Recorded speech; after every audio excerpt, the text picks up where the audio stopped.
Okay.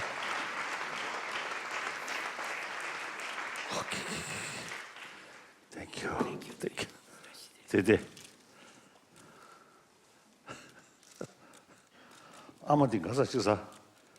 가서 가. 됐지.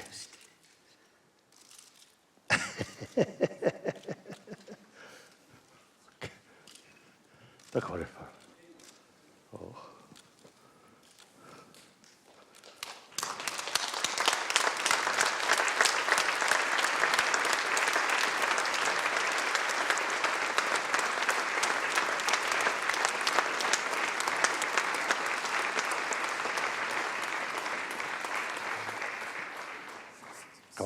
Okay.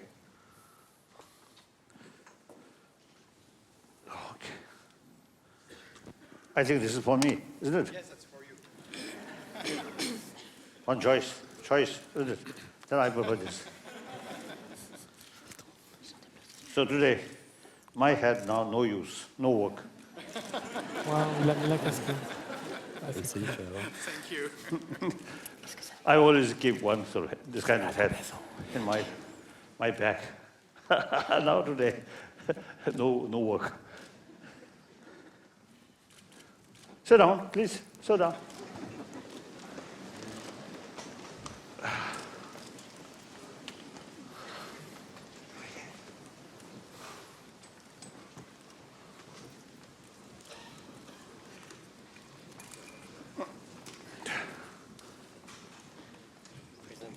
That's right.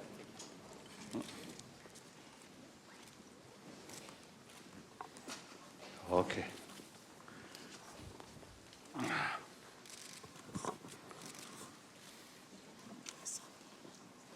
Mesdames et messieurs, ladies and gentlemen, it's my great pleasure to welcome all of you in this auditorium of the University of Lausanne at the beginning of a very special day.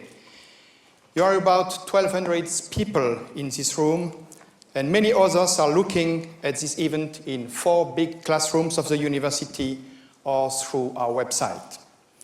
Of course, it is not possible for me to mention the names of all the personalities who are present today, but I would like to thank especially 2 state councillors of the canton de Vaud, Mrs. Anne-Catherine Lyon and Mrs. Béatrice Métro, for being with us.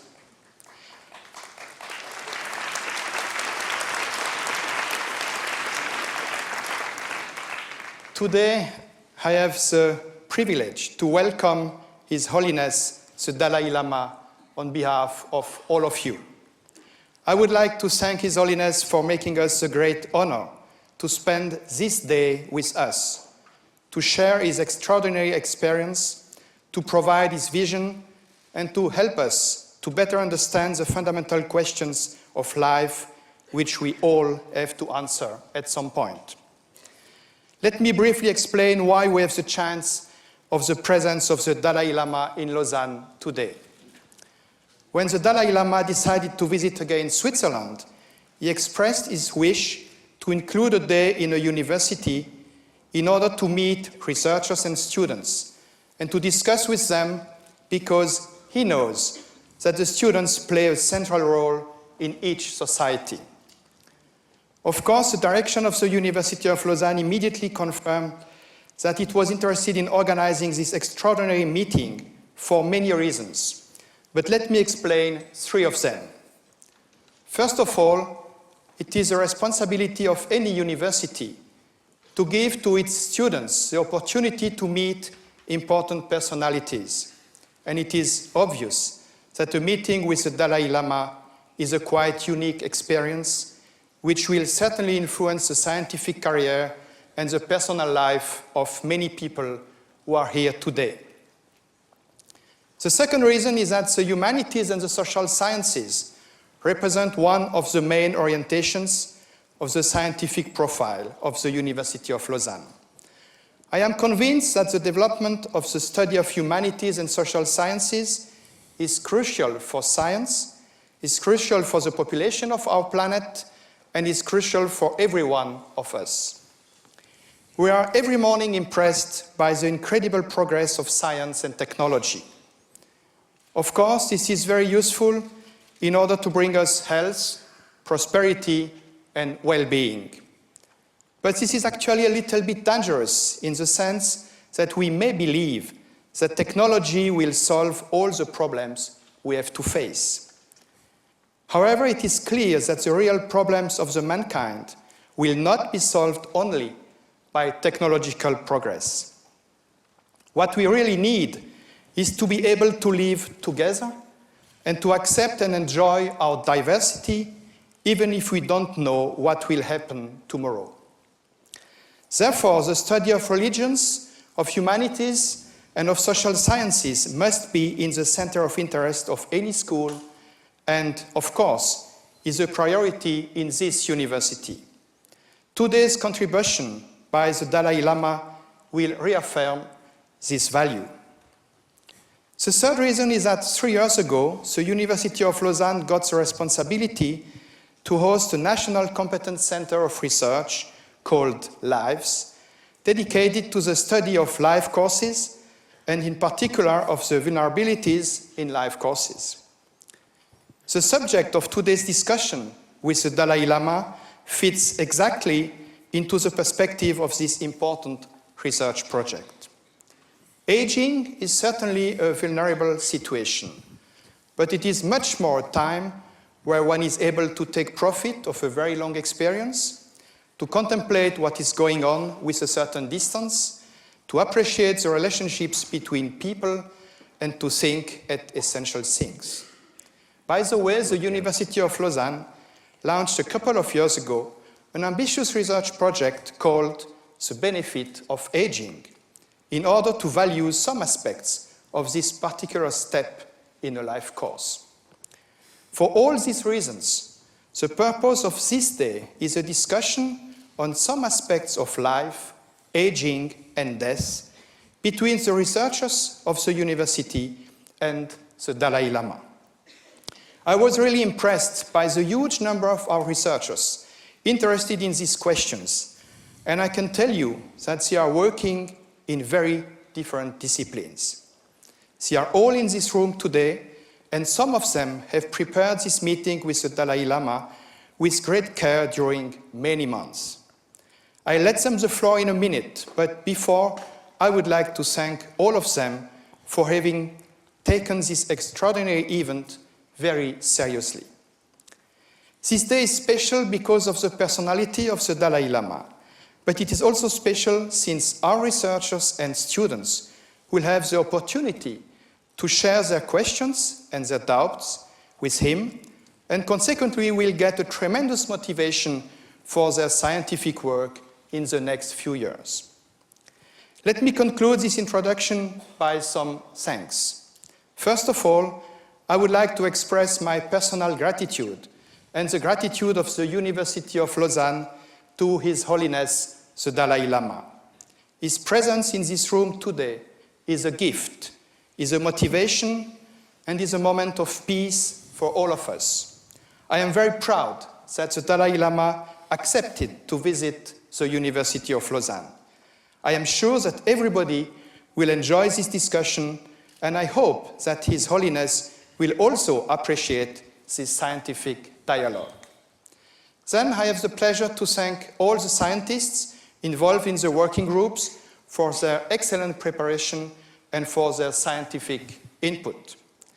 Finally, I would like to express my gratitude to all the persons who made this day possible, in particular the Vice Rector, Philippe Moreillon, but also many collaborators of the university. They had a lot of things to prepare and to organize, but thanks to their work and their enthusiasm, this event will be a great success. Now it's my pleasure to let the floor to the scientists, and let me start by inviting Professor Philippe Moreillon for a short introduction. Thank you very much.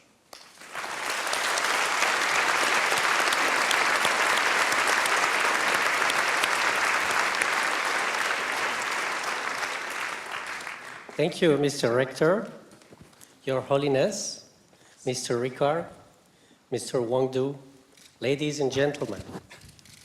I am Philippe Moreillon, and on behalf of the group of scientists who prepared this dialogue, it is a great honor for me to welcome you and all the audience to this event. I will have the privilege to chair this meeting today.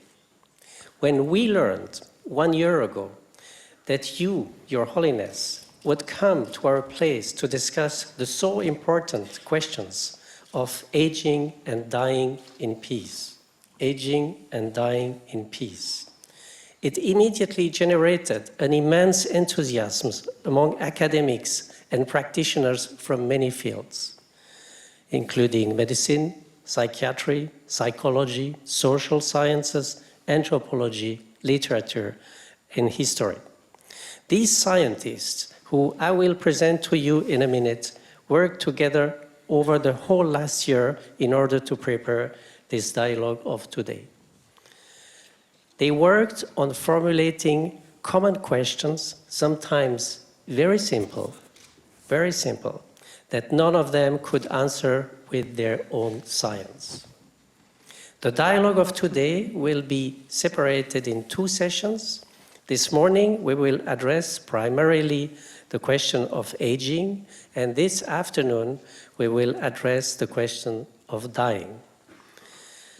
Please let me introduce to you the panelists for this morning's session concerning aging. To your right-hand side, Mr. Alain Plattet, psychologist.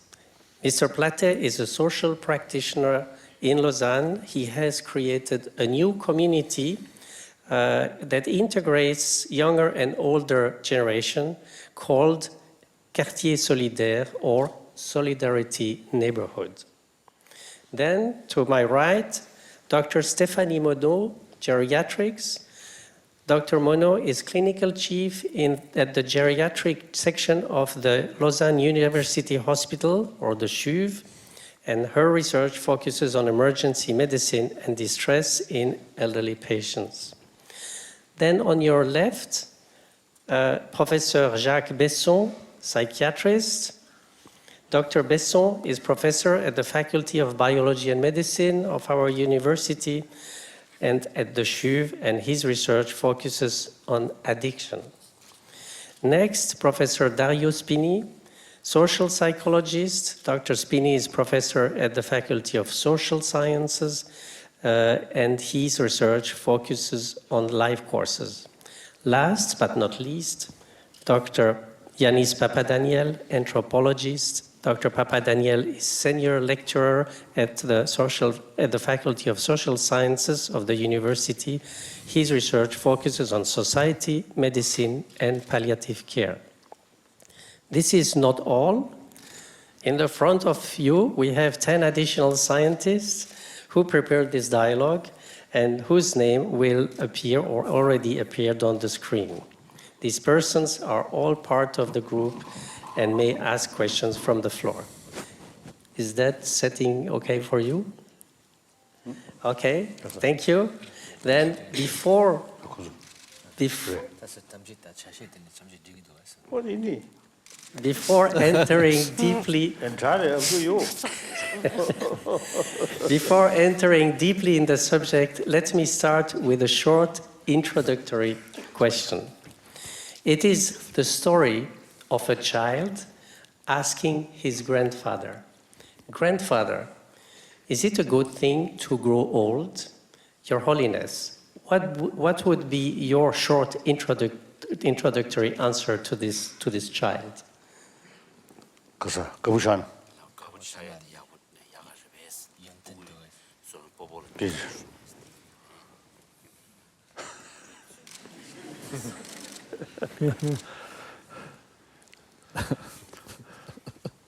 I think it depends.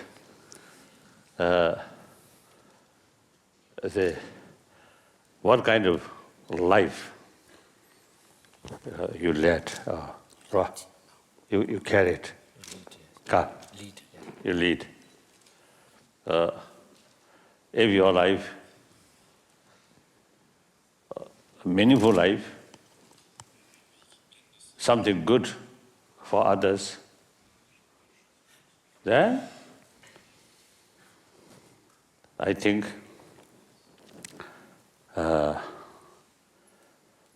this very, very sophisticated human brain, there's great ability to gain more knowledge.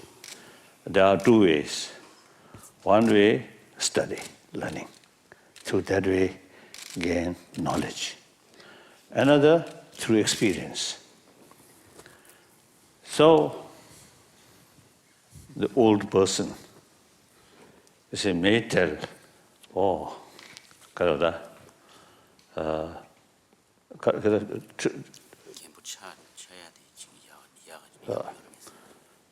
so, I think that old person, I think may say,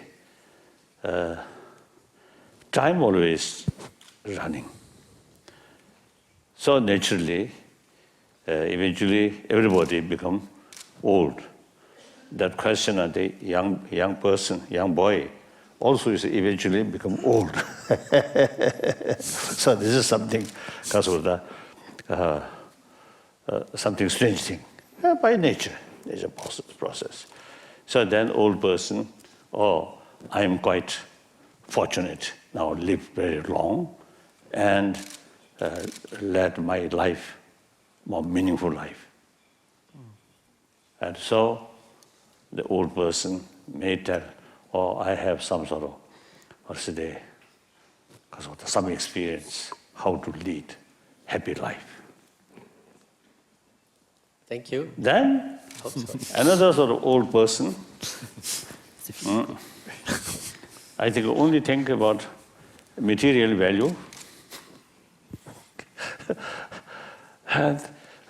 and love is sports, right? Then getting older, you cannot carry these sort of sports, right?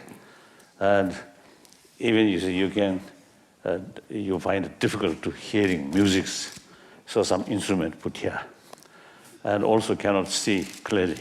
So like myself, you see, depend on the help of glasses. So then the old person may say, now old age is very terrible. That's beside physical difficulties, more mental worry.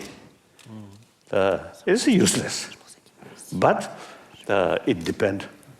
You see, to some people feel that way. Even, you see, I have noticed some people, you see, when many years ago, I think I can mention, I may mention, I think, one old senator, American, the houses. Senate. Senate houses. Of course, I know many years. So I express, our old friends. He respond, not old, but of course on the face old. Since then, I felt, the word old friend, old, actually, from when my mind does not mean, you see, that person become old, but many years since we become friends. So our friendship, very long years. So since then, now I actually used another word. Since many years, we have very good friendship. So some people, even you see, they express truthfully, old person, uncomfortable. Why? Whether you accept or not, reality, person become old. That's Thank my you very response. much. Very wise, indeed. So, I think it starts very well for our discussion, and I would like to hand you over now to Professor Dario Spini, social psychologist, who will describe shortly the current picture of aging in our society and ask you about its uncertainties. Thank you, Philippe. Your Holiness, I would like to start this morning session on recalling some basic facts about the aging process. Oh, yes. The first lesson I learned is about the increasing life expectancy observed worldwide over the last 50 years, but with many differences. I mean, we have here in Switzerland one of the highest life expectancy in the world, about 82 years, but still in countries like in Africa, some countries in Africa, we have expectancies like 47 years old. So the first lesson is about... 47. Yeah. The first lesson is that actually our life expectancy is really dependent on the progresses of socioeconomic progresses. And for sure, progresses in medicine, changes in lifestyle, and transformation of work conditions all actually resulted in longer lives. This is the first lesson, I would say, of the study of aging. The second lesson is that actually individuals do not age at the same pace. There are a lot of differences. Yeah. However, and there is not only one aging population, actually there are several. As our life is longer, we can expect actually to have a first stage of our life, the young old as they are called, and of course the people who are in their 60s, for example, who retire, or are usually in good health, enjoy active participation in society, and take care of themselves and of others. However, there is another stage called the old, or very old, or the oldest old, and people become increasingly fragile.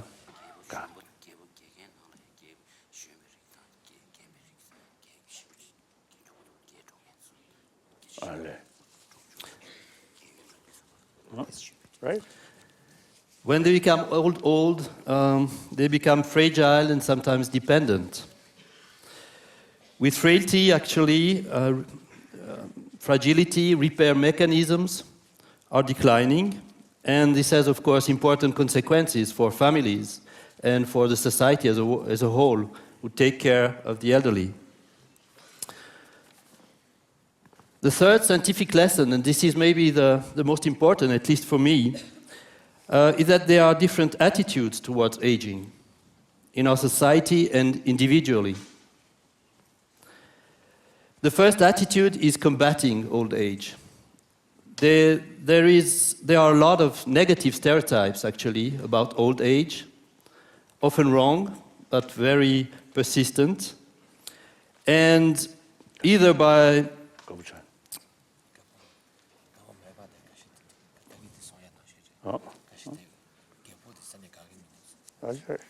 and our society develops different means, artificial or others, that try actually to be anti-aging, to remain young. The second attitude is compensating for losses. As age advances, of course, individuals learn to adapt to losses, cognitive or physical losses, either by technology, and you mentioned we need glasses, we need sticks, we need a lot of artificial means to compensate for loss, but also with their mind. And of course, this is probably the most powerful mean we have. And actually, research shows that the elderly maintain a very high level, or relatively high level of well-being across many years. And in our country, they have actually a better, higher well-being than, for example, adolescents.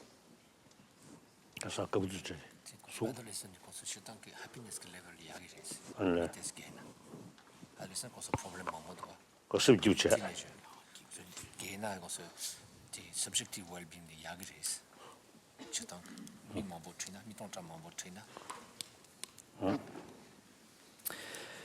The third strategy is growing. For sure, old age, and especially very old age, is marked by many losses. However, it is also true that learning and growing is possible at all ages. But this is probably what we know less scientifically, and there is clearly a need for dialogues and interdisciplinary research to know or to learn more about how these prolonged lives actually is also a chance to be more authentic and more generative. In order to conclude, I would like to ask Your Holiness the following question. From your perspective, how can we age well or positively when our forces are declining? I think you already answered somewhat or began to answer. So I would like maybe to ask something more. Is it only an individual experience or a responsibility? Or do you see also a collective responsibility in the way we grow and the way we age well?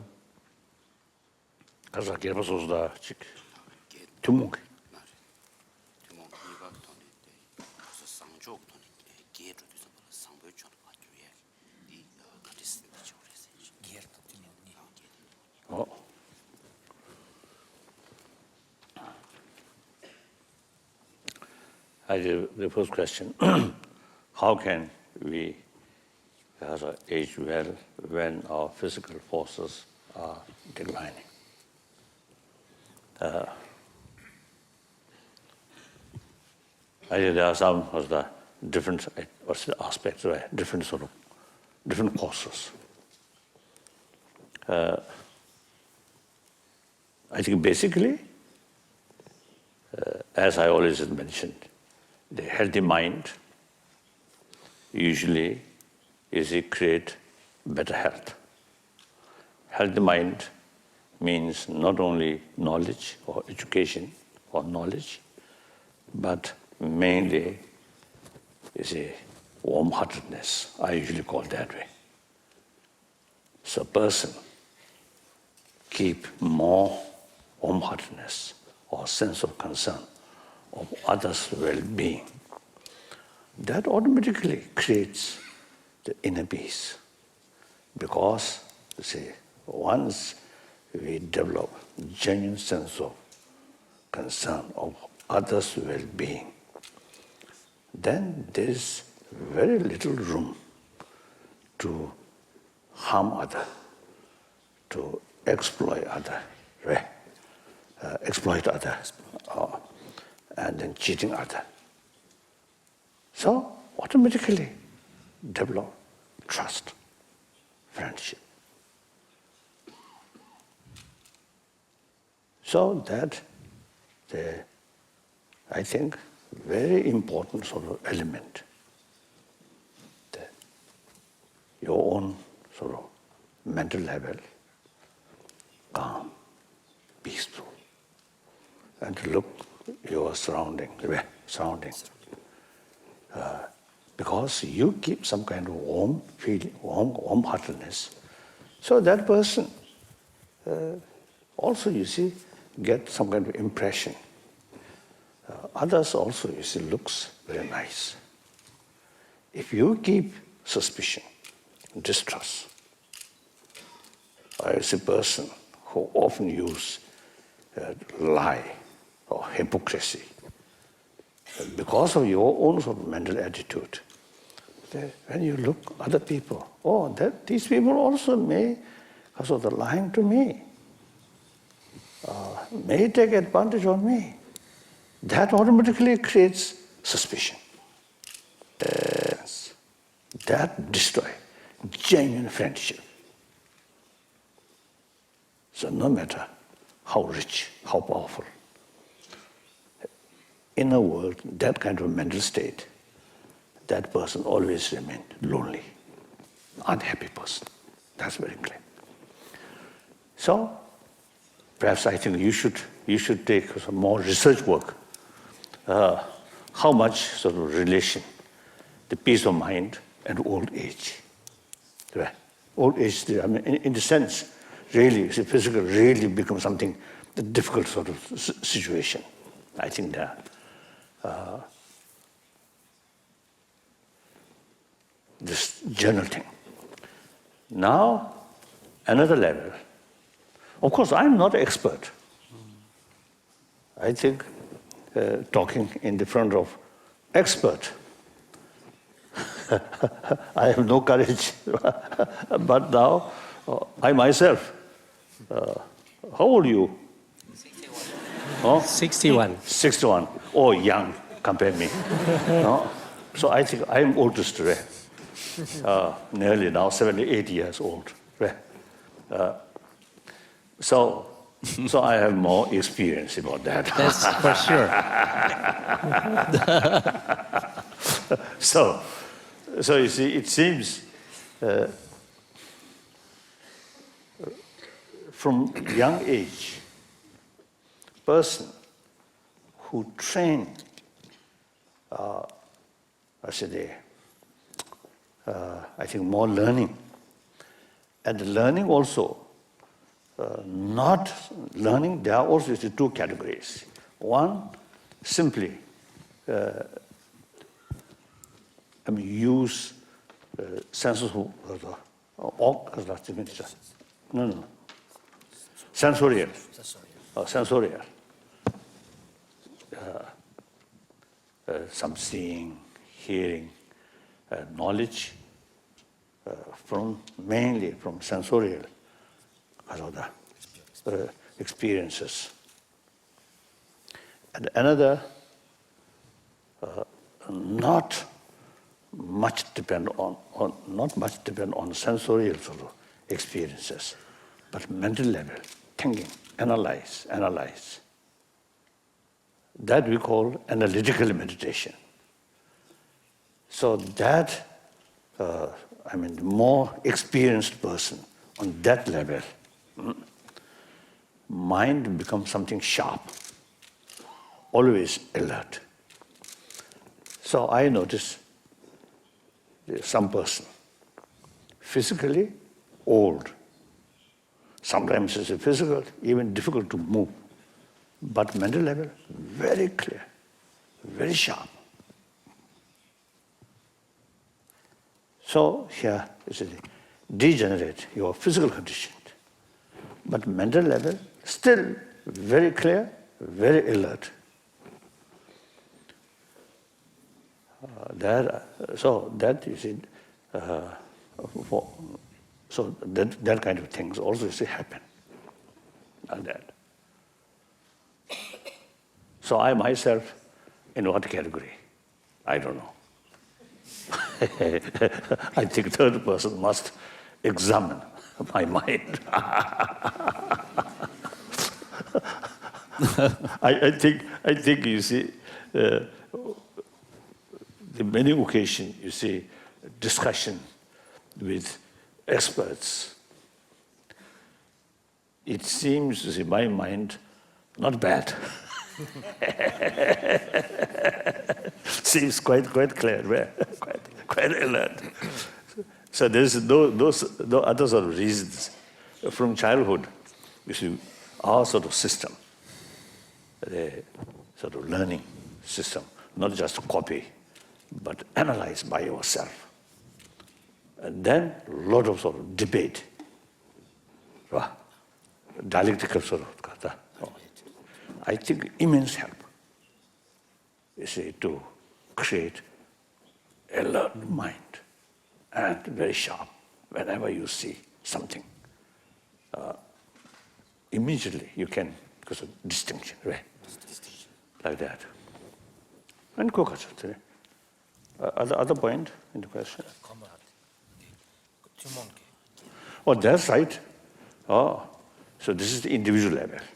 Now, the community, after all, we are social animal. I think immediately your own family, where the family full of affection, full of trust, then I think a person, I think immense help to reduce this sort of the degenerate your physical condition. And then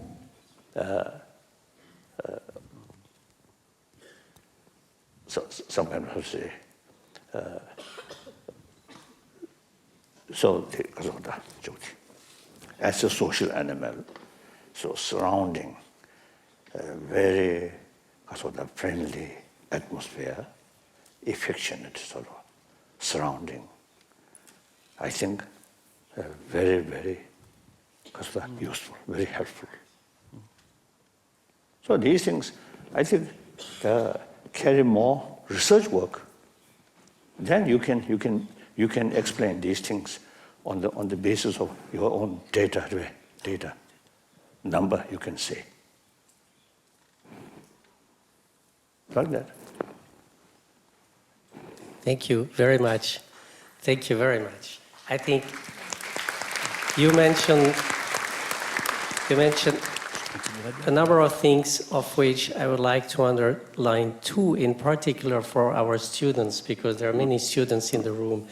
It is, do not copy, imagine, and make new things. So I understand that it is possible to develop in old age, but it is also a lifetime challenge, and you have to work on it. That brings me to an additional question.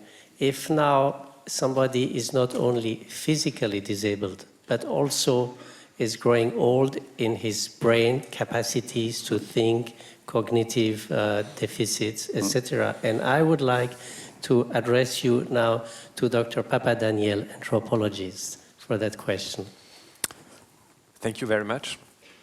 Your Holiness, first of all, I would like to say how honored I am to meet you and to have this opportunity to exchange with you about this topic, which is the cognitive degenerations and the questions of identity. And more precisely, the issue I would like to address with you is the issue of the usual categories or the resources we ordinarily use to measure and to define our existence. Because when we are confronted with a person who is affected by dementia, we can observe that these categories or these resources do not work anymore.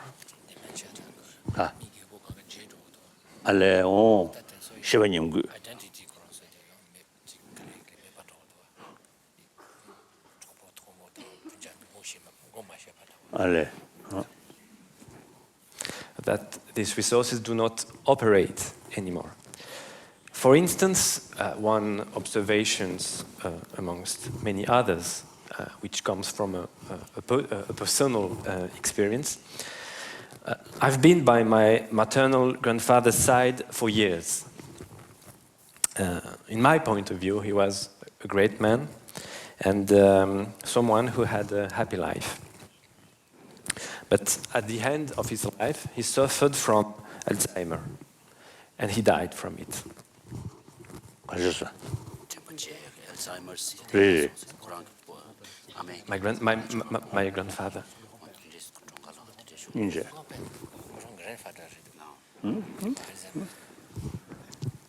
So I was by his side for the entire time of his illness. And I've seen him lacking references and being quite often frightened.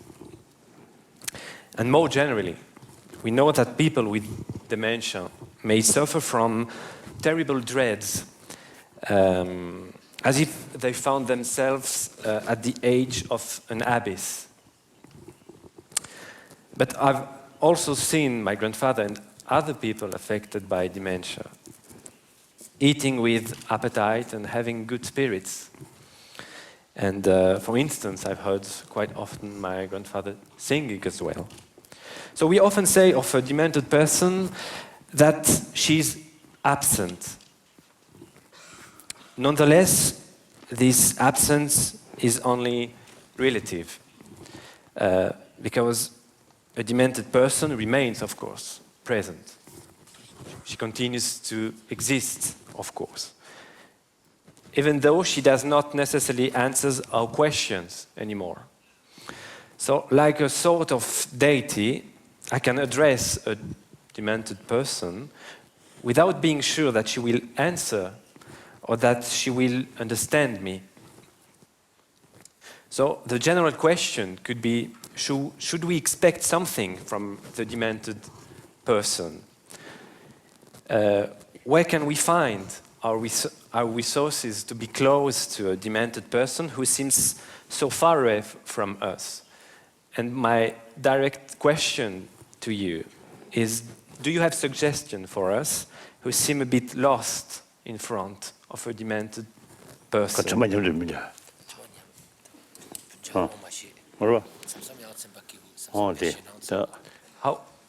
How would you communicate with a person Yes, who is so demanded that he or she can no longer speak or understand anything we say.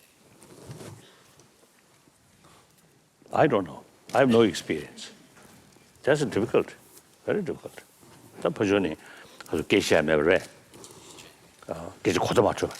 Very difficult. I think still, you see, I believe, it's my sort of fundamental sort of belief is affection is something very important. So the experience of affection is beyond word. So even you difficult to communicate, you can show affection, I think, the person. In most cases, I think, feel. Otherwise, I don't know. I don't know. Maybe, as you mentioned, seek some help from technology, put some machine here. Maybe, I don't know.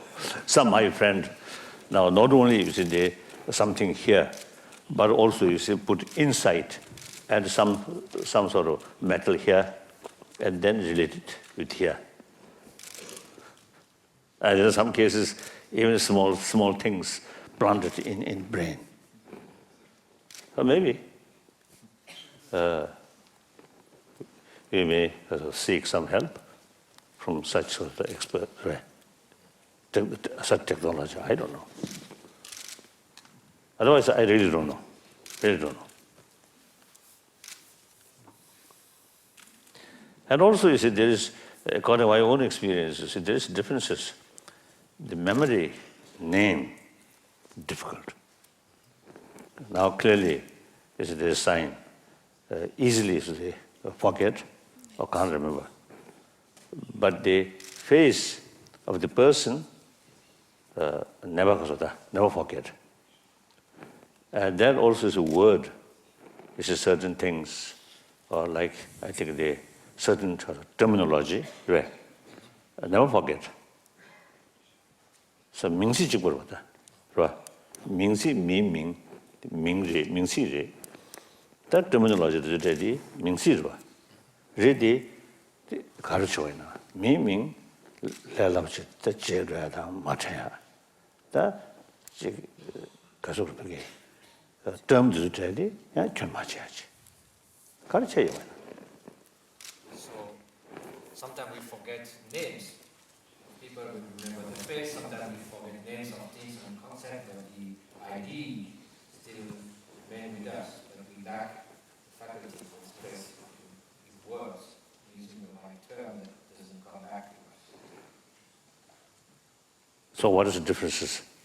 The brain level element, I don't know. It seems to be same category, word, right? The double shadow Mingsi, right? Ready, the Ming Chen, mid-draw, you do mean, the Shishu, the Korata, Dakazore. Namjuda Chakback on you, Mato, Jimziki Amarvata. Right. Namju and the Modoyanda, Modoyata, Chiva, any Kasachuti, Tatayanda, Shiva. They kept medicine. Yes. 세상에 미 means them, Yes. the Tabak, Tabazam, the Kujuzik him. 다 직점도 저기 고천다 저거다. 좋아. philosophical term 좀 있나? 고천다 저거. 뒤쳐봐 줘야 되는 거야. And also there could be a difference between mere names. We just label something with a name, but it doesn't have much meaning behind.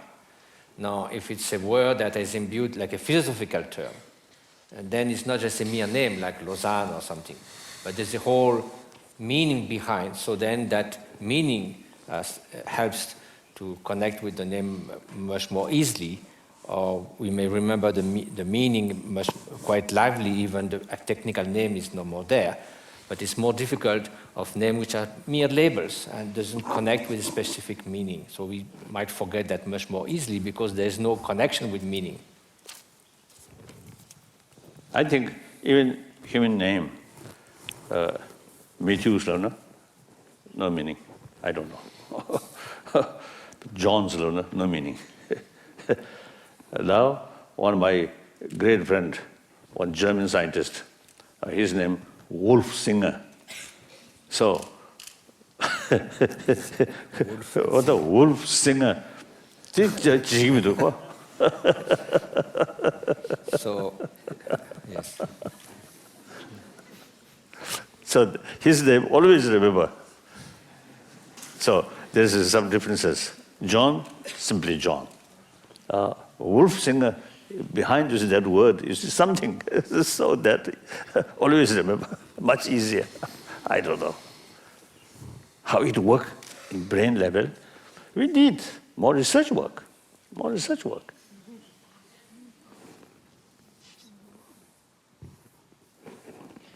Thank you very much. I just want to take one or two things here. You mentioned affection. Somebody can be disconnected from the outside world, but we can still maybe show affection in several ways. And that made me think that the brain, or at least I understand that the brain and the mind closes itself from the outside world, but can still have an interiority and live. And maybe medicine can do something. I don't know.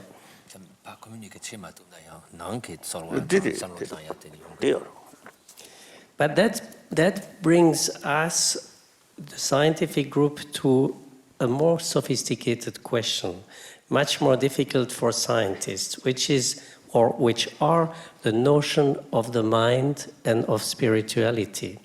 Because this is interiority and does not need expression, it needs inside life. So this question, I would like to turn you over to Professor Jacques Besson, psychiatrist, over there. Your Holiness, once a diagnosis of serious and potentially fatal disease has been pronounced, spirituality can no longer be just a theoretical concept. The search for meaning becomes more acute during what we call spiritual crisis, when the person has to deal with dependence, loss of identity, a sudden shortness of time, and uncertainty about the future. In the West, spirituality is defined as man's search for meaning and the purpose of existence. This search may be based on beliefs, religious or otherwise, or on a philosophical, moral, artistic, or scientific attitude. It may involve practices and rituals. Meaning, values, and transcendence allow the patient to define him or herself spiritually. In the light of separation of faith and science in the modern Western world, psychiatry is not interested in helping the person in a spiritual or religious point of view. It leaves this field to hospital chaplains as part of the charitable tradition taken on by the Church. However, in Switzerland, as in Europe and in the United States, most people define themselves as spiritual or religious. In the event of a serious illness, the majority of patients say they would prefer to have a doctor that was spiritually in tune with them. Furthermore, numerous studies have demonstrated that spirituality has a favorable impact on both physical and mental health. However, in spite of this evidence, doctors, and in particular psychiatrists, regularly ignore spiritual and religious factors in their practice and research. Indeed, psychiatrists are less religious than the general population. They tend to see religion as leading to feelings of guilt and dependence and associate it with superstition and intolerance. However, thanks to recent progress in the neurosciences, doctors have started to take an interest in the cerebral circuits involved in spirituality and religion, as well as in the work showing the beneficial effect of spirituality on anxiety, on mood disorder, and addictions. These recent developments show that there is a difference between mental health and spiritual health, with significant interactions between the two. This means that we should be offering care for spiritual distress in addition to the usual mental health treatment. Your Holiness, here is the question. Do you think there is a spiritual health? And if yes, are there spiritual diseases?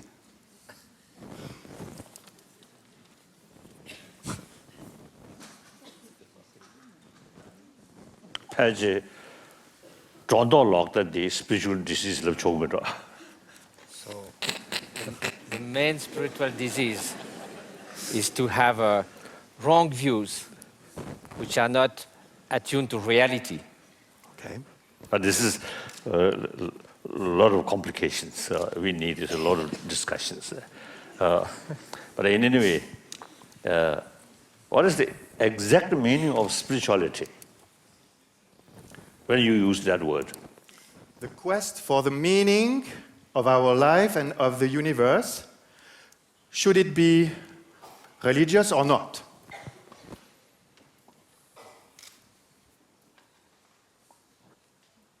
I don't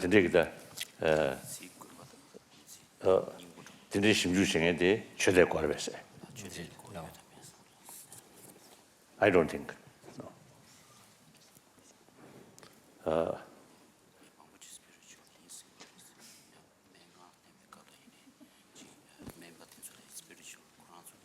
No, I think basically, I always see telling people, because of share people, the spirituality. One kind of spirituality related with belief or faith. Another spirituality not not based on faith.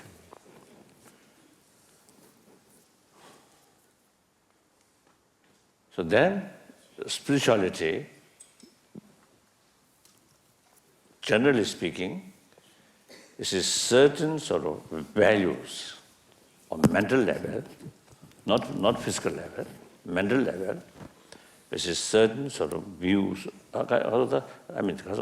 something valuable in mental level, something beneficial to oneself, to others. That I call some kind of spirituality. So therefore, I usually use the word secular value, secular spirituality, and that that spirituality not based or not depend on faith. In the West, some my friend, some Christians, some Muslim, they have a little bit of reservation. The very word secular, they felt the secular is something little negative because of that, towards religion. Against religion. Against religion. But according to Indian understanding about secular, not at all that way. So secular respect all religions, not necessarily sort of accept because of the individually all religions. There are different views. 1,000 years, a lot of debate, a lot of discussions among sort of different spiritual sort of views or religious views. But overall, respect all different religious traditions. No preference, this religion or that religion. And also according to Indian understanding about secular, also is respect non-believer. So that I think very wise, particularly in modern time. That kind of secular, respect all religion, and also respect non-believer, I think that's very relevant to today's world. I think you, from India. You? Indian. Indian. Which state, which part of India? Delhi. I usually see telling, expressing Indians, historically our guru, our teacher. All our knowledge here learned from ancient Indian thought or Indian masters. So modern Indian, I'm not very sure.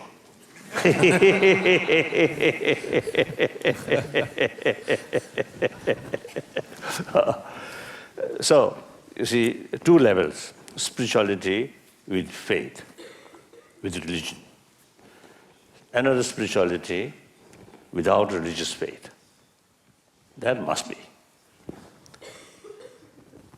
So that is what The mental health or spiritual health So, I think for mental health, spirituality with religious faith also helpful. And those people who have no interest about religion, they should get because of the understanding the secular ethics, another level of spirituality, is really helpful to develop healthy mind. Simply, you see, denying these sort of values, mental value, just you yourself. So in fact, I think as a matter of fact, you see, you yourself become slave of these destructive emotion, anger, hatred, jealousy, too much greed. That person never be a happy person.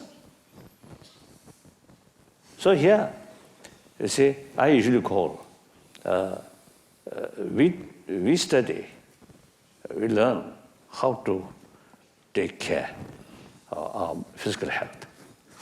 So similarly, we should have ways and means to educate people how to take care of our emotion, our mind. So sometimes I call physical hygiene, hygiene for the body and a hygiene for emotion. That I think very, very, I think important, necessary. Now, we, not just me, there's a number of my friends, mainly scientists and also educationists. You see, these, we have sort of common, because of that, common interest. interest, yes, interest or goal. This modern existing education system very much oriented about material value, lacking about moral education. So moral, when I use the moral, not the second, because of a category of spirituality without religious faith. That I think very, very, very necessary. Now those troublemakers,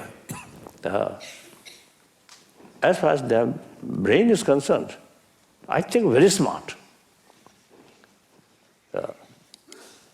I think like the September 11th sort of event, the dull person never plan such things, never carry such plan. Very smart. But that sort of smart brain become disposal of hatred. So we have to deal with that level, emotional level. Then all our knowledge, technology also, then become really helpful to humanity. So without dealing here, without taking care here, the technology also sometimes become disposal of hatred, anger, immense sort of suffering due to modern technology. Isn't it? Like that. I would like to know, Your Holiness, in your opinion, what is the difference between spirituality and religion? I think spirituality may be wider. Kadachik kasuri Europe self-lovina. Europe self-lovina. Ta kasuri Europe steda pemberanshi. Ta pemba. Chik sangbo. Ta semk. Sangbo. Ta yondensen. Dijikla spirituality is love.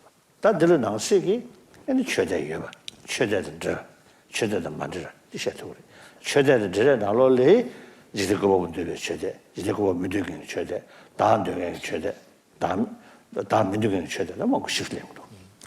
So, if you take, for instance, the benevolent mind, benevolence, altruism, altruistic love, this is much wider than religion. It actually encompasses. So this is more basic, more fundamental. And now, so in a way, it is more beneficial because it concerns everyone. Now, religion can, of course, enhance that in their own particular way. And also, they have different ways. There are religions which are theistic religion, non-theistic religion. Among non-theistic, there are some who believe there is a self-identity. Some believe, like in the Buddhism, that self has no intrinsic existence. So there's all these differences. But the overall concept of love and compassion, this is, if we develop it to spirituality, this is much wider. So in that sense, it benefits more universally. And naturally, even I think animal level, some animal, more kind, more patience. So, such animal there, such individual animal there, the surrounding animals get much more peaceful. Like dog or cat, more peaceful cat, more peaceful dog, or surrounded by others. But dog or cat always bully other something, then automatically become isolation, isolated, like that. I have a last question, Your Holiness. How would you consider interdisciplinary work between the medical world and the spiritual and religious world?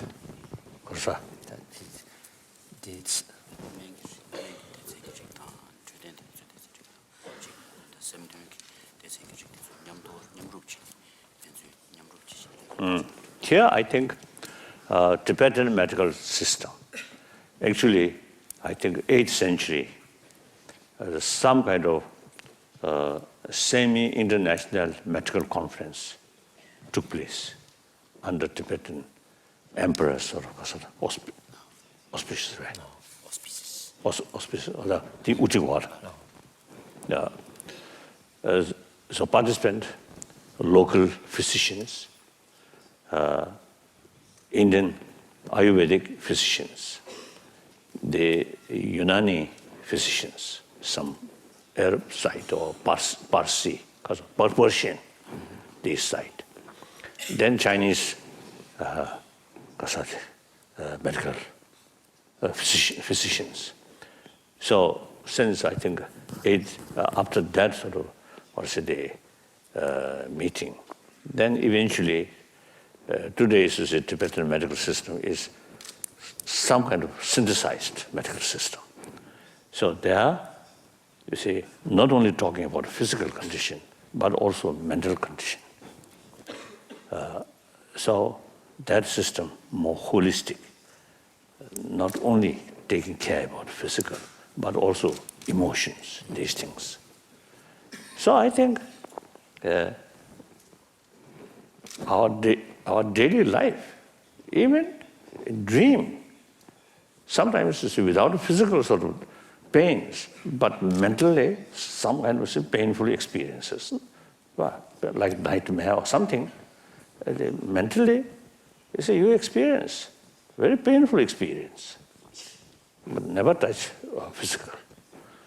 So it is some phenomena we have to deal with mental level of suffering. So people, without knowing the system of mind or emotion, then simply you see, rely on alcohol, or drug, or tranquilizer, or sleeping pill. Then finally, suicide. So there's some kind of pain, which on the level of mental level, then the remedy must find out of from the mental level, not physical level. So mental level. Collaboration there, by mind and left collaboration. So therefore, you see, firstly, you see, mental level pain, we must deal that only through training of mind. One thing. Then mental experience, very much related with body. So that already we discussed. The healthy mind automatically develop healthy body. So therefore, the medical, because of that, taking care of physical health, no point to neglect about mental level. Like that. Thank you. Thank you very much. Remarkable. I think what we can understand is, at least myself, this spirituality is wider than religion, is more holistic, and I like this notion of circularity of beneficial thoughts rather than destruction and delusion. I take it also that aging physically is not aging in the mind or in spirituality, but it's an opportunity to develop it further. I wonder if this is a lonely process or if the surrounding, family or relative are important. And for that question, I would like to hand you over to Dr. Mono, geriatrist on my right. Your Holiness, in our country, in Switzerland, more than 90% of elderly persons over the age of 80 years are living at home. They are living at home. But home. Yes.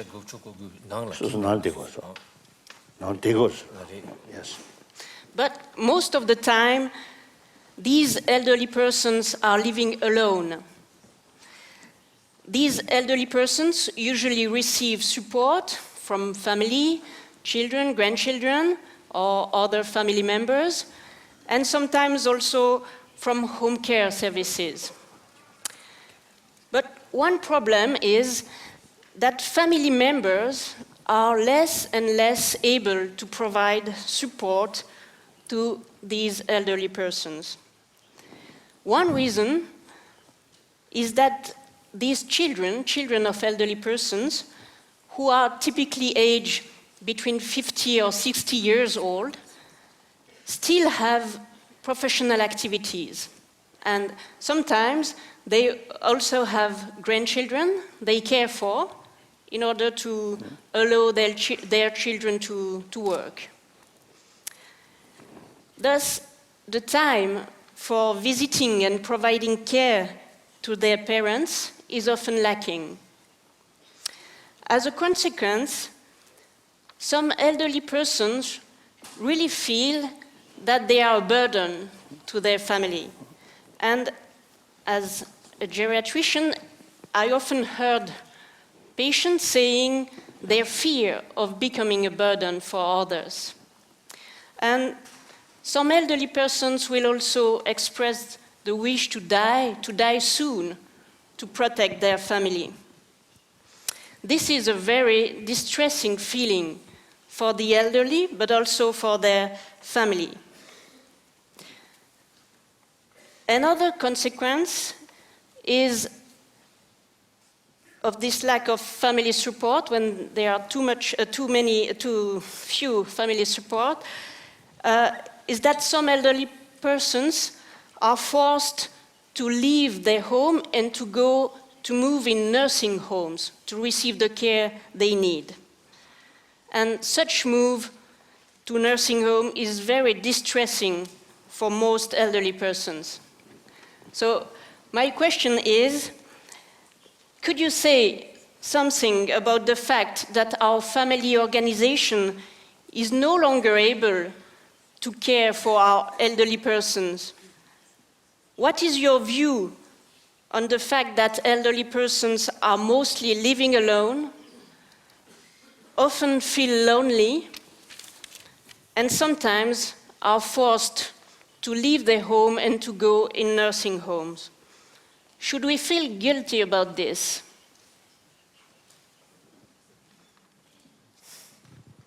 Guilty the container. Again, I think case to case. If circumstances is really impossible to take care by the children. Children themselves sometimes economically also poor and physically also weak, then nursing home much larger. There's no choice then. Then I think it is realistic approach. Then the children or grandchildren quite well being well, and earning also quite sufficient to support their grandparent or grandparent. Then, in spite of that, then you should put it into the nursing home. Then there's a guilty to it. Then you may feel guilty if you do so out of neglect, not because you are unable to do it. This problem will increase now. Human population increasing. The other day I heard through BBC, now end of this century, 21st century, human population will reach 10 billion.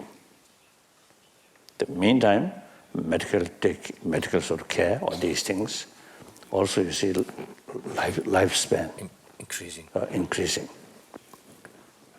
So we are looking forward to more trouble, these things. But then, as a Buddhist practitioner, then very existence of this life is the base of problems.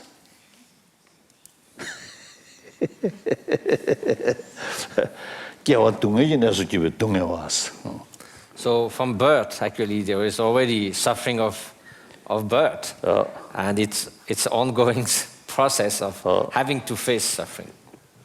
So, of course, that's the Buddhist viewpoint. The beginning, the birth, onward, already start problems. The death, another sort of the problem. And old age, problem. Illness, a problem. Then day-to-day life, we become slave of this destructive emotion. That also problem. But then, we cannot overcome these problems by money or by technology alone. No. Only through training of mind. That's my own experience, my sort of view.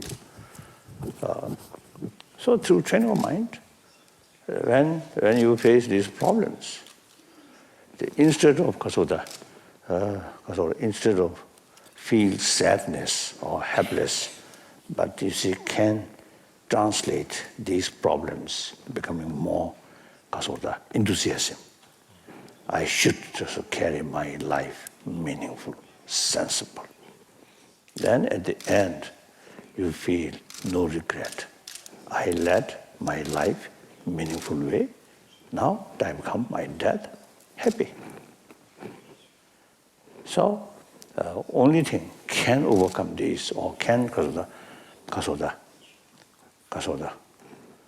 challenge the Are we able to counteract those challenges and problems? It's ultimately related with mental strength. Of course, for some people, faith, mental strength based on faith also work good. And I think more sound basis is reasoning, analyze. That's, I think, really more effective and also can be universal.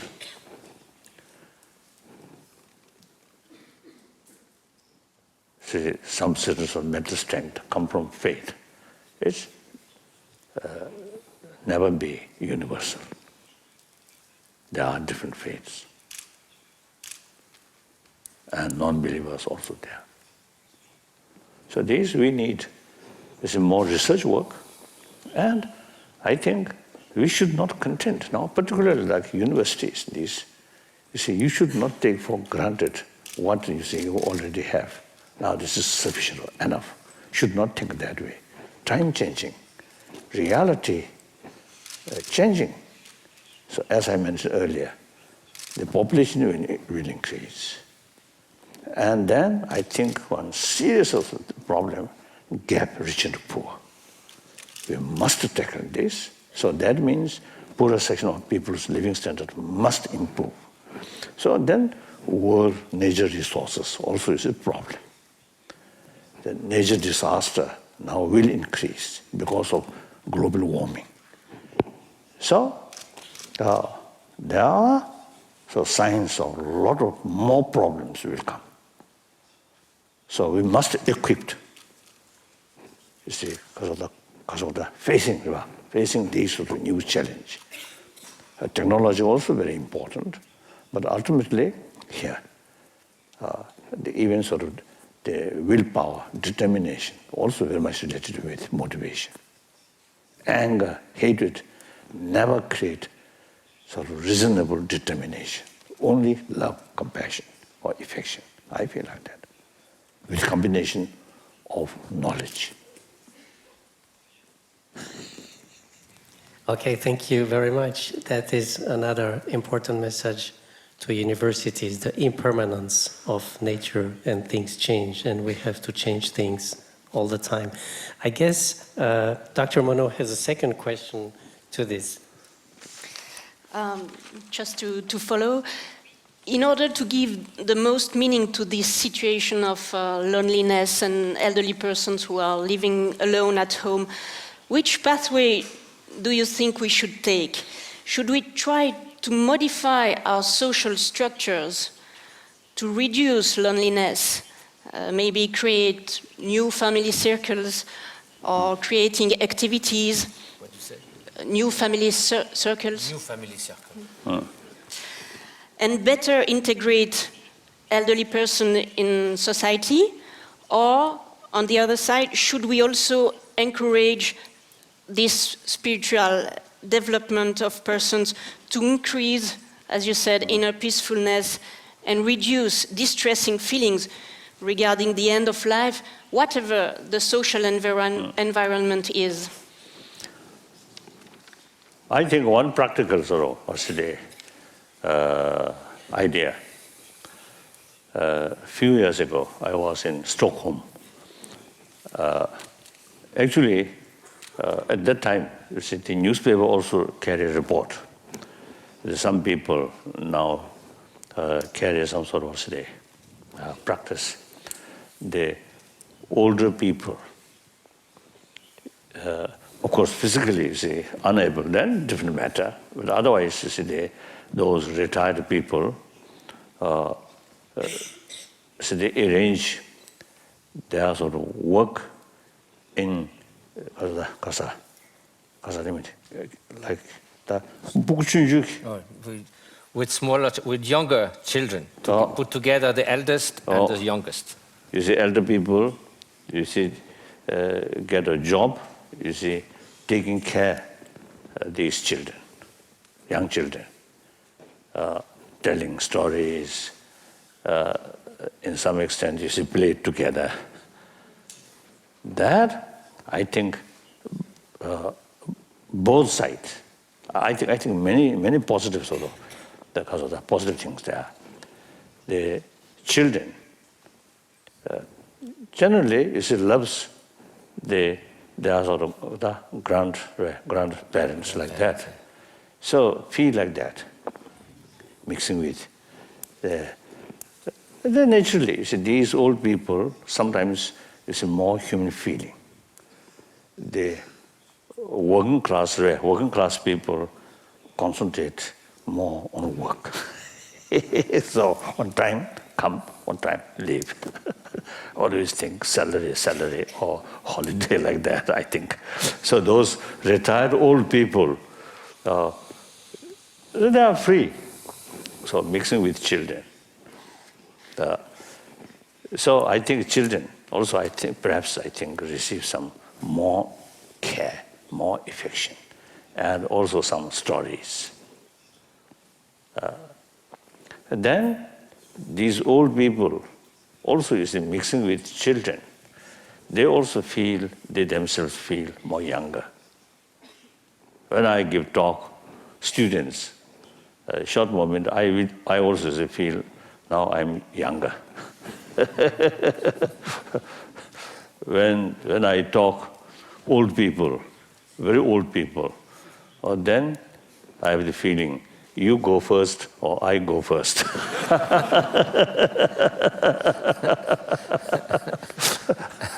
Like that.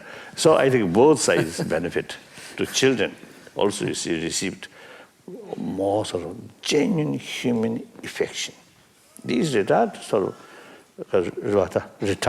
old people, they have not much sort of expectation of these things. They don't entertain a lot of hopes and fears about ordinary worldly things, achievement, success. I think they can sort of show genuine human affection like that. That, I think, one method.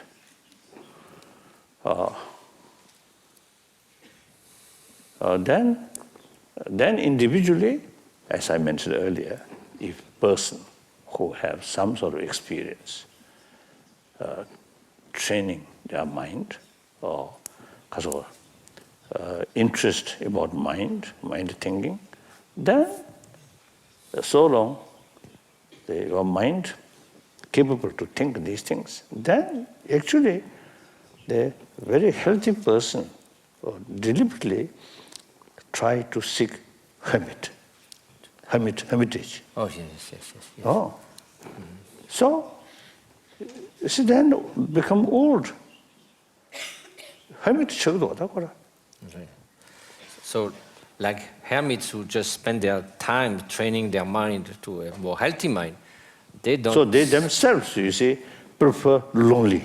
Yeah, they don't suffer from solitude, they chose it. So then the person who have that kind of, sort of some experience, then become old in the room, thinking, never feel some kind of loneliness. If you say old person, from childhood, always look television, then I think you become old, your eyes also not very good, even if you try to look very harmful for your eye. Then boring. Music, also you cannot cannot hear properly. Then really boring, really boring. There's no other way to gain some kind of inner peace, only through sensorial. Now, due to old age, this ability of sensorial things reduce. Right? That's very difficult. So there's some kind of because of the training, preparation. Face this, when you truly become old, then too late, difficult.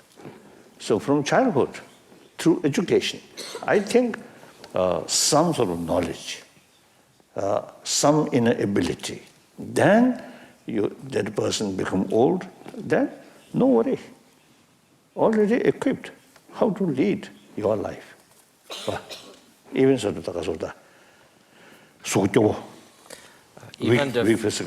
even the physical capacity declines, still we have the inner resources to deal with that, and we are confident. Otherwise, I don't know. Thank you very much. That is an important issue of our Western societies, at least because you mentioned one very critical thing. So you feel bad about leaving maybe your parents if you feel guilty.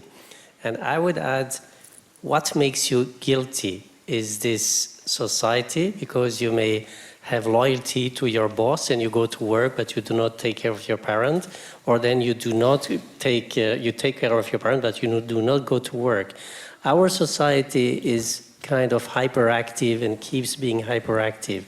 And as you just mentioned, we have to reinvent and develop new concepts. And for that, I would like to turn over to Mr. Plattet, who has developed these solidarity neighborhoods where everybody is together. Alain? Your Holiness, here in Lausanne and also in other places in the canton de Vaud, we have started a project called, in French, Quartier Solidaire, or Neighborhood of Solidarity. This project is an answer, a response to issues concerning elderly people such as solitude, depression, but also division between generations.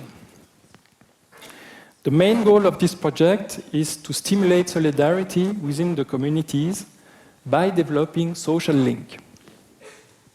To do so, during a period of approximately 3 to 5 years, social workers encourage people to work by themselves for the welfare of their own neighborhood. During this empowering process, social workers no longer propose activities or leisure for the elderly as it's usually done.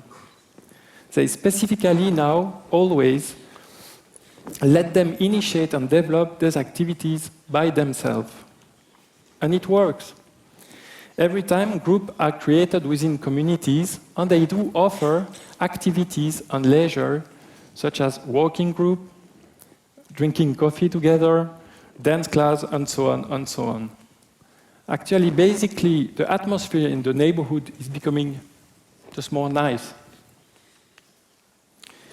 Experience show that most of the time, because they have more spare time, it is the elderly people who take a central role in those communities. Still, one issue frequently arises then, because it is almost always the same elder people who are staying involved and active in the long term, without questioning the positive effect for the community. I wonder sometimes whether the fact that those elderly people are so socially involved is healthy for their physical condition and their peace of mind. Your Holiness, here comes my question. In your opinion, until what extent is social activism of the elderly beneficial or harmful to their well-being, to their peace of mind?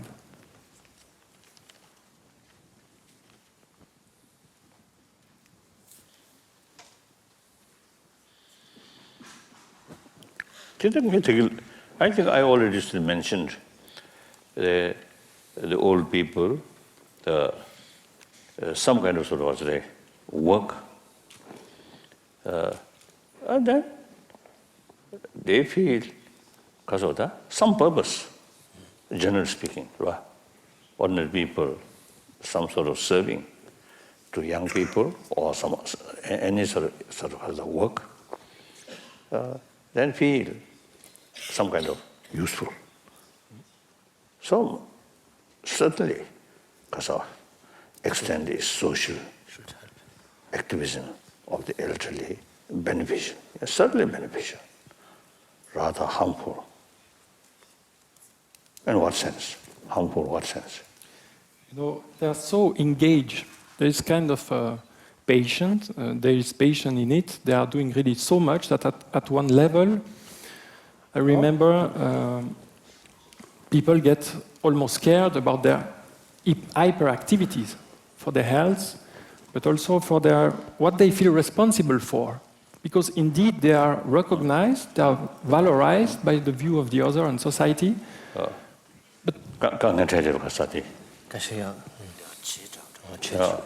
that of course. I think maybe 70-80%, I think positive. Maybe 10%, maybe some. That is case to case sometimes. Generalize it. So it has to be case by case. It depends upon one's own capacities, and of course overdoing it might have secondary effects, but in general it seems very good, but it has to be seen on the individual basis. Just like you see the face of that old lady, full of life. Very good.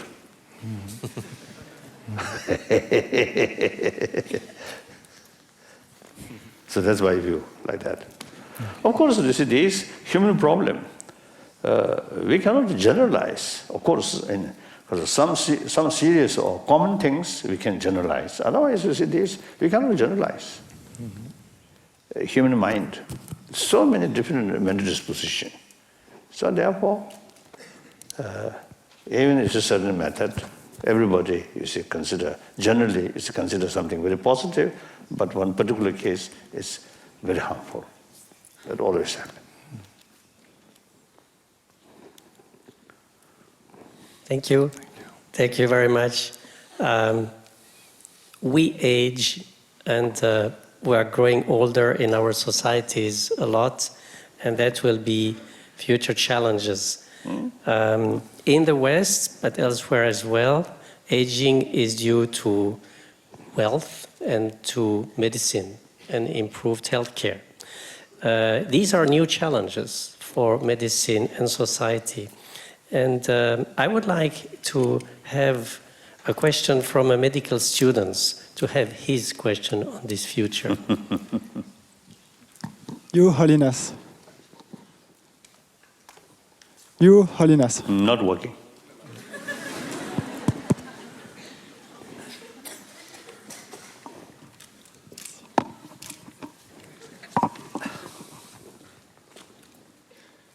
Your Holiness, I am a medical student. I understand that medicine will be confronted more and more with elderly people.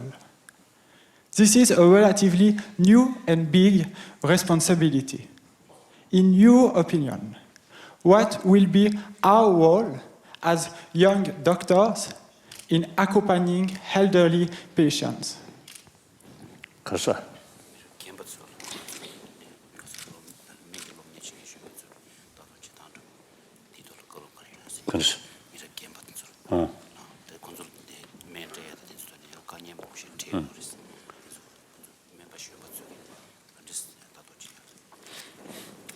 I never have that kind of experience, so I don't know.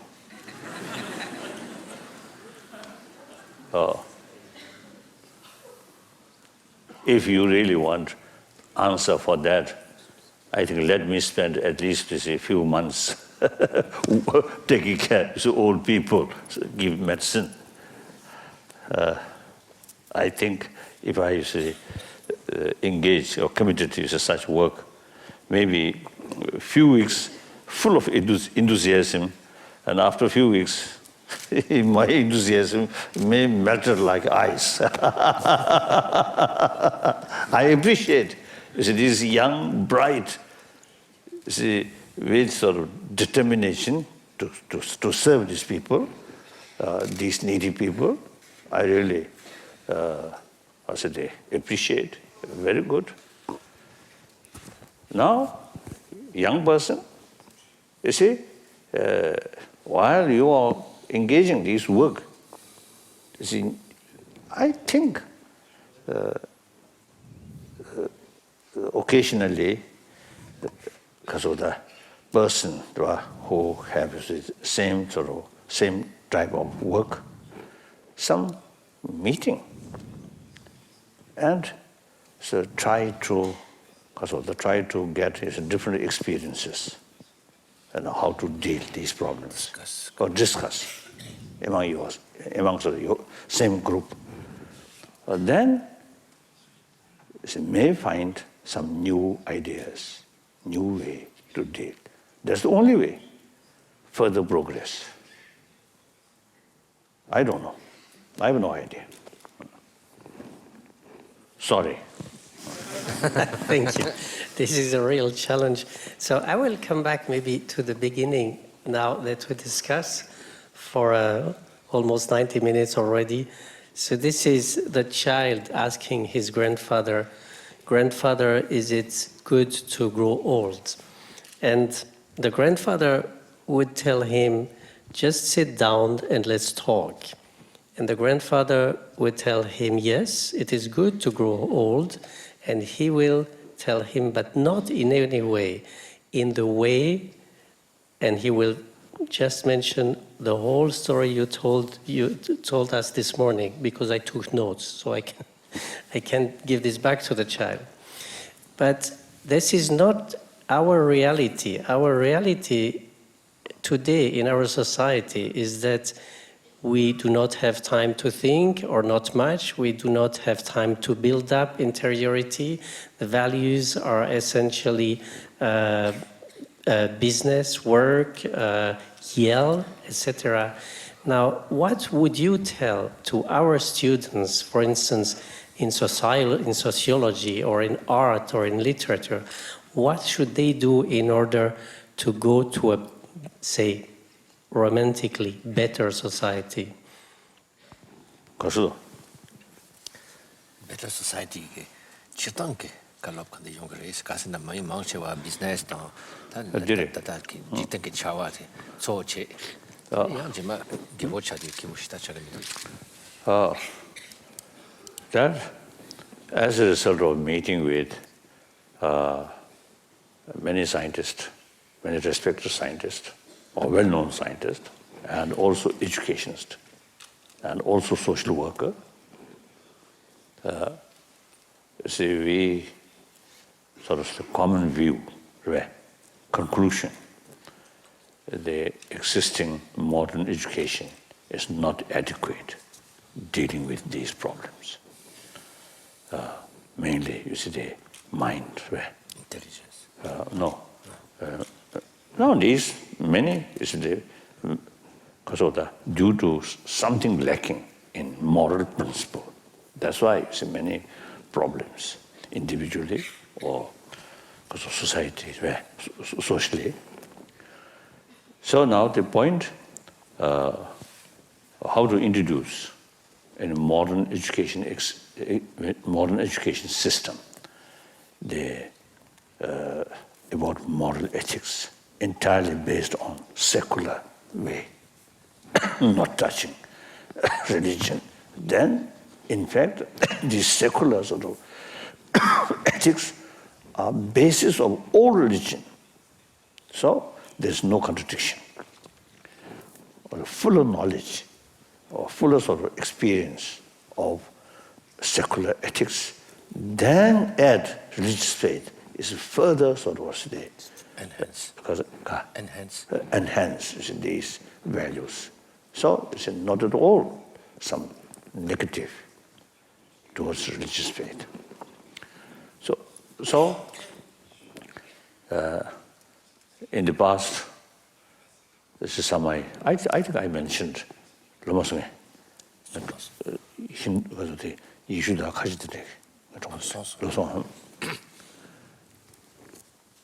Even one time, the late Pope, the Polish St. John, a wonderful, wonderful Pope. And I always look on human level. So I may say, wonderful human being. So we become very close because of the friends, relations. So one time, I asked him, any moral principle, moral ethics must be based on religion or not? Then the Pope remained silent. One of his, I think bishop, then answered me, any moral ethics must be based on religious faith. And one time, then two Germans, many years ago, one occasion, before my talk, then I think one minister, so it just was a casual talk, and he also mentioned moral ethics must be based on religious faith. So as I mentioned earlier, according to Indian understanding, secular is foundation of all religions.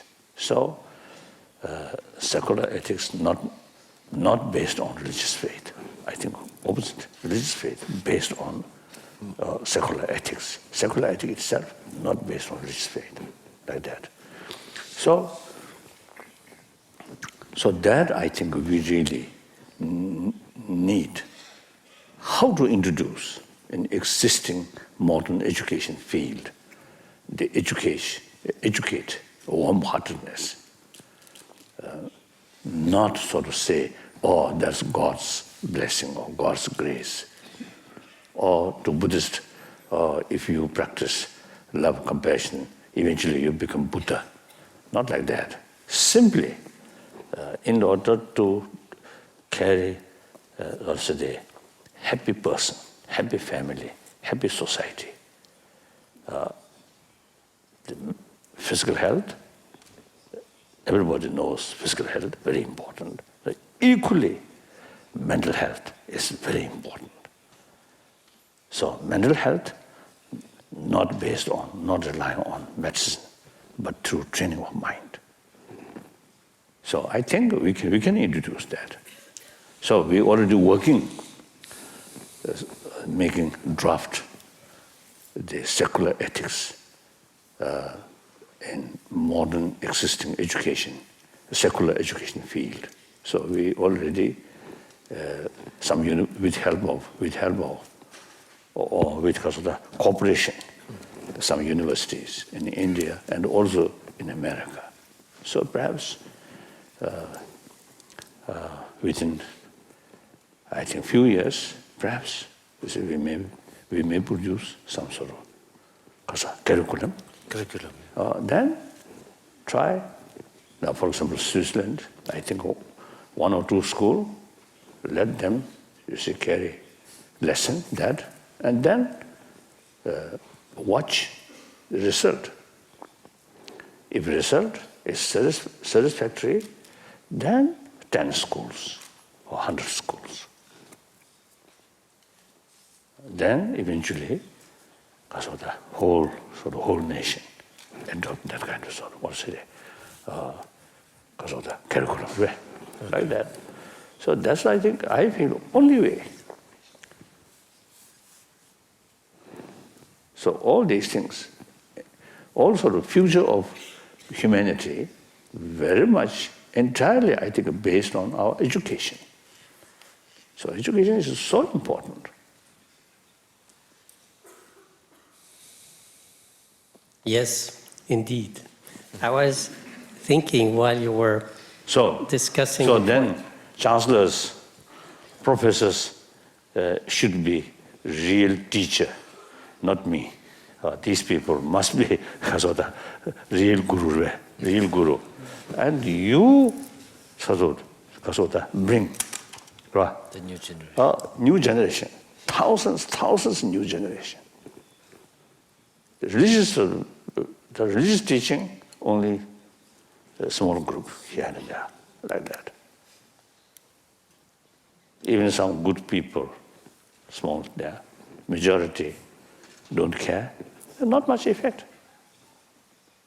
Buddha come, Jesus come, yes, last over 2,000 years, I think, number of people got immense benefit, but not change whole humanity.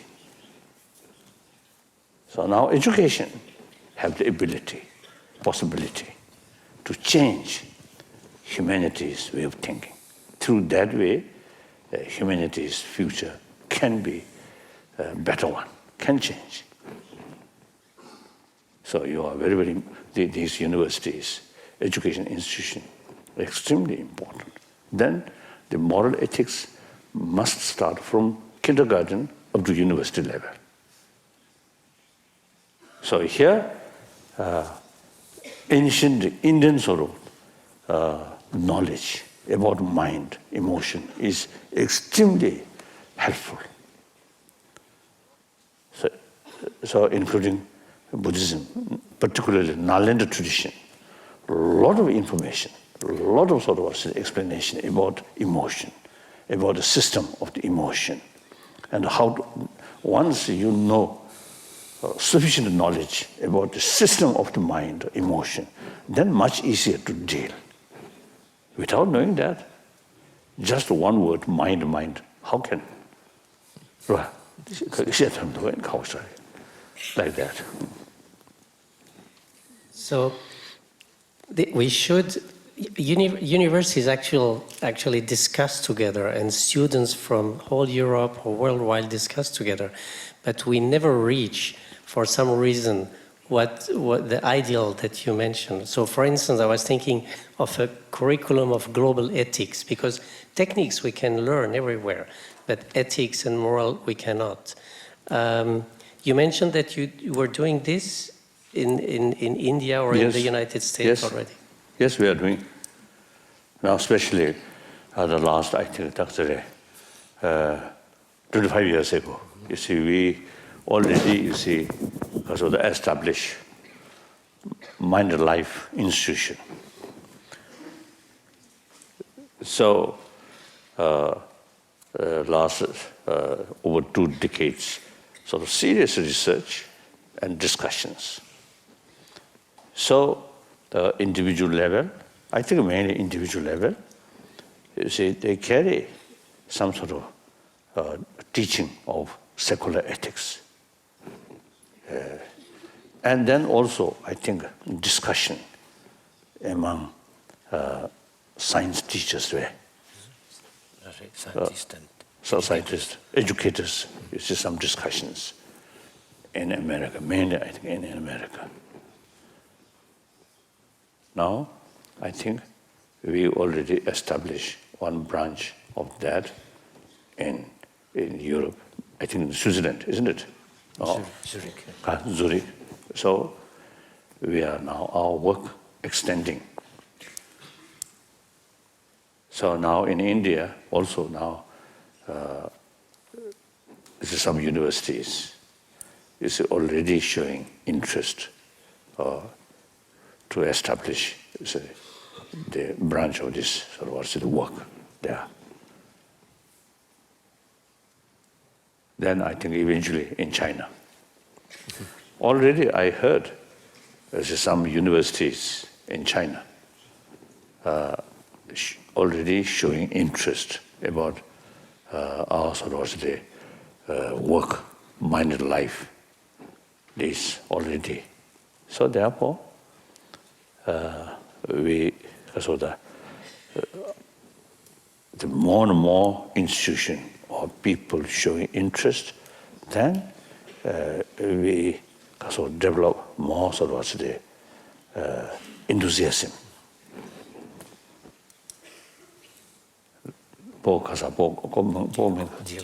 Diego also now full of enthusiasm. And the indication is to come from the rays from his head. More light now coming.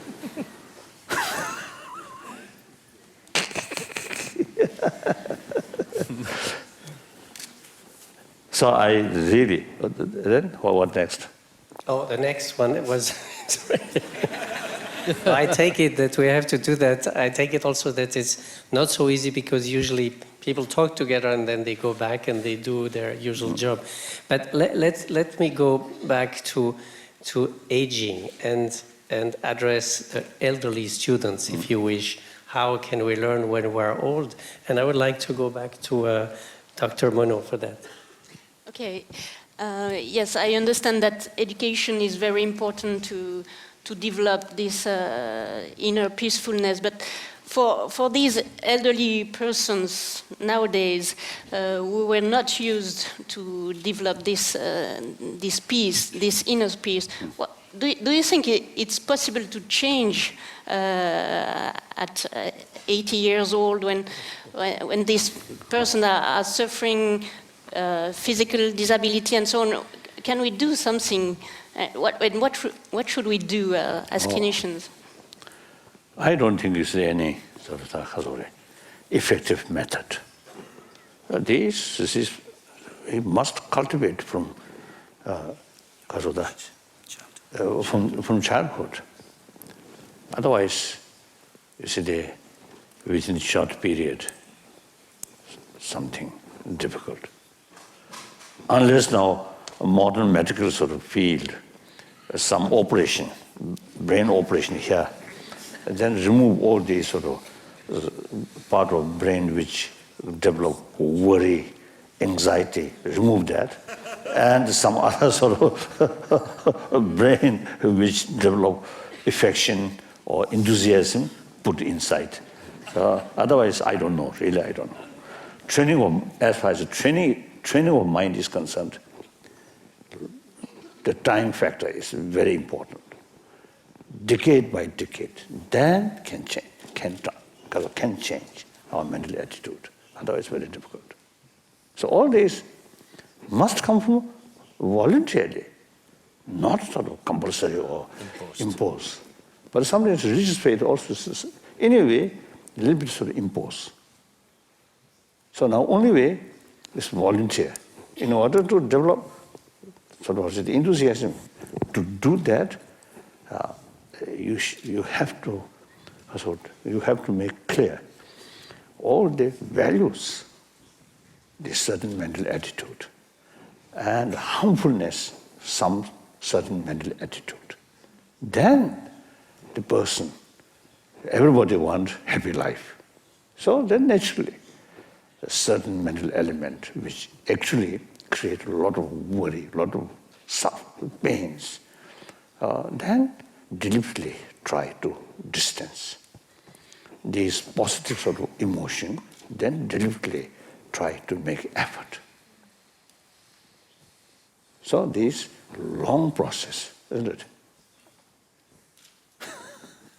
Okay. So we have to work. We cannot actually. It's too late, as I understand. We have to reinvent something here, as you mentioned. So I think, I hope you see this is just a beginning.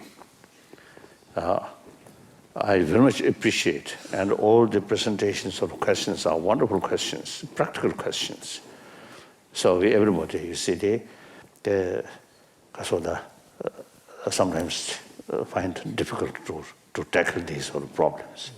So these problems cannot solve just pray to God. Right. I think God already have a lot of sort of problems. So if we ask another sort of additional problem to ask, I think unfair. So these problems, we must find solution. We have to work. So therefore, I think in the future,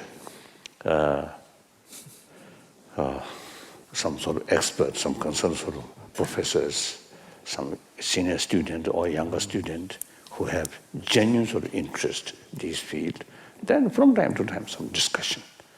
I think our newly established institution also, you see, can participate. Main responsibility you should carry. You should organize. Then our small institution can participate, and some sort of professors from university, from America also can participate. So enrich through discussions. That's the only way. Now, thank you. I think time come. Swiss must sort of stay, extend more wider sort of contact with outside world. Previously, you remain a little bit isolated.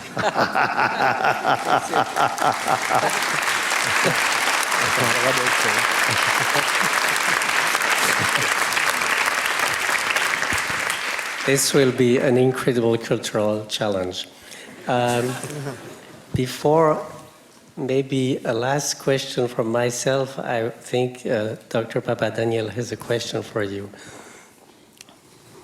Yes, Your Holiness, I would like to turn back into the question of the cognitive degeneration and the question of identity, because I had the statement in mind when I asked you my first question, and this statement comes from my discipline, which is the social sciences. Social sciences often define an individual or a person on the grounds of her capacity to interact with other people. When we are confronted with a demented person, we can ask ourselves, and I would like to ask you this question: does the person, so the one who is affected by dementia, does the person cease to exist once this interaction is not possible anymore?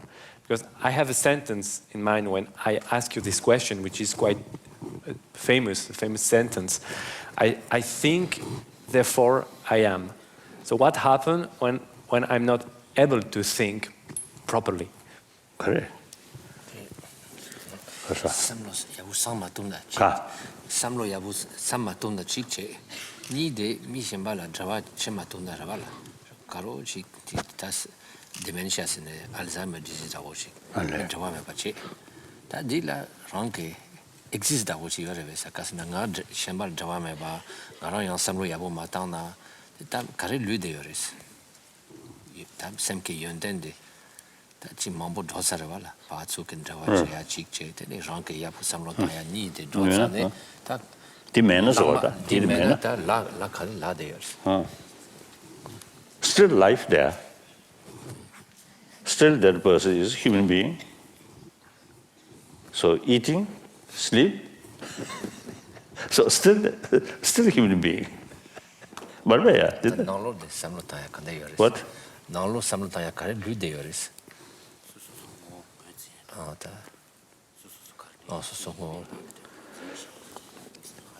And that also, I think, depend the sort of mental levels or also the condition. Some, I think, due to certain sort of physical illness or something, and then always fear, always distance, and voluntarily remain isolated or withdraw. That, I think, due to illness. Then, I don't know, some maybe not sort of get used. So then, such case, you see, we have to, the neighbors, friends, have to make sort of effort, more acquaintance. I think these things, I'm quite sure, they are early life. You see, surround too much fear, lack of affection. Therefore, as I mentioned at the beginning, that these people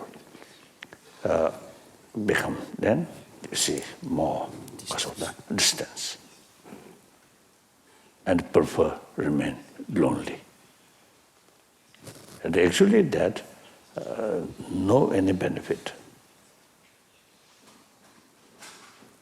But due to due to certain sort of emotions and like that. These, I think, we have this possibility, showing by surrounding people more affection, and then almost like try to drawing where they come out, that kind of mental state. Isn't it? What do you think? What do you think? I don't have any answer about that question. I think that's the big challenge for the next years. I mean, to be able to know better who. I think one time in America, one chancellor of a big university, because it's a long drive from my hotel to that university. So the chancellor, because accompanied with me in the car, after a few sort of exchange, nice words, then eventually he expressed his sort of problems deep inside, his feeling loneliness. Chancellor, very educated, and I think a very good name, and salary very good, but person remain very unhappy person, and deep inside lonely feeling. Then I took his hand, and then firstly, I express my difficulties. Then, in spite of these difficulties, I keep my spirit because of the high way, through such sort of way of thinking. Then gradually, the chancellor's face becoming more positive. Then later, I was told the staff member in chancellor's office, last several months, the chancellor always prefer remain lonely. And then after our meeting, then chancellor eventually become very active. So seems those staff member in his office, I think they prefer previous one, less work.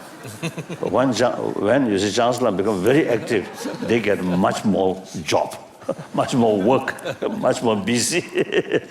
So I heard, you see, like that. So these things only share their problem. Right? Share open. Share open. And similar sort of experience, the other one, should not create impression.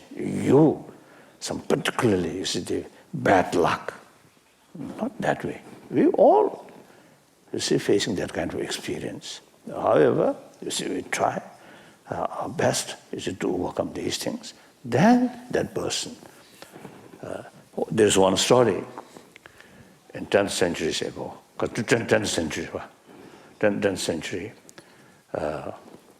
one great sort of teacher among his student, you see, some student, a little bit of today, dissatisfaction, so express their sort of unhappiness.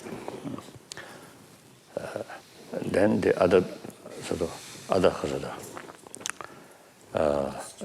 student, to whom you see that person, you see, express telling these things. Then the other one mentioned or respond, yes, I also, you see, a lot of problem. So to make sort of same sort of condition. Then, however, I feel such. Then you say I can sort of I can overcome all these difficulties. Then the other one, after that sort of conversation, then completely change. So that's the proper way. We never look down these people. We must look them as the same human brothers, sisters, and share their problems. Then show our experience, our affection. So whenever I give talk, I always have the feeling I'm same human being. Perhaps here a few hundred sort of people here. We are same. Mentally, emotionally, physically, we are same. If I sort of consider myself as something different, better knowledge, better experience, totally wrong. And with that kind of sort of, because of the attitude, and then try to help others. No. Maybe in ancient time, all kings or queens and the religious leaders, they telling their subject, you should do it. That's outdated. Now, we must sort of stay. We must have sort of 100% equality. Right? And not only right from the constitution by law, but also, you see, potential here also equal, same potential. The only sort of difference is realize this potential, and instead of sort of giving up or discourage, and more sort of enthusiasm, more willpower, through reasons, not unrealistic approach. So human intelligence is source of determination. And intelligence, warm-heartedness combined, then we can develop real sort of enthusiasm. Then your life becomes meaningful, full life. Thank you very much. Your Holiness, I think we're almost at the end of this morning session, but I would like to just pinpoint one thing that I think is very important and goes for all ages. So the world is multicultural, and this is one of the beauty of the world, diversity. In this room, in this audience, you have Indian people, that you have probably something like 50 or 100 different people from 100 or different countries. And that is a beauty. Now, if we want to go and educate everybody to target a united, happy life, you tell us that there must be a universal ethics on the basis, and then that the different culture can build on that, remain. Yes, absolutely, absolutely. So I think this is very important for everybody, including the students and the professors, of course. I would like to thank you very much indeed, Your Holiness, and Mr. Ricard and Mr. Wanglu for a wonderful job this morning. I would like to thank all the speakers and scientists and the public. It has been a very great morning, and I would like to ask our rector to come back on stage. He will accompany you to the meal. Thank you very much.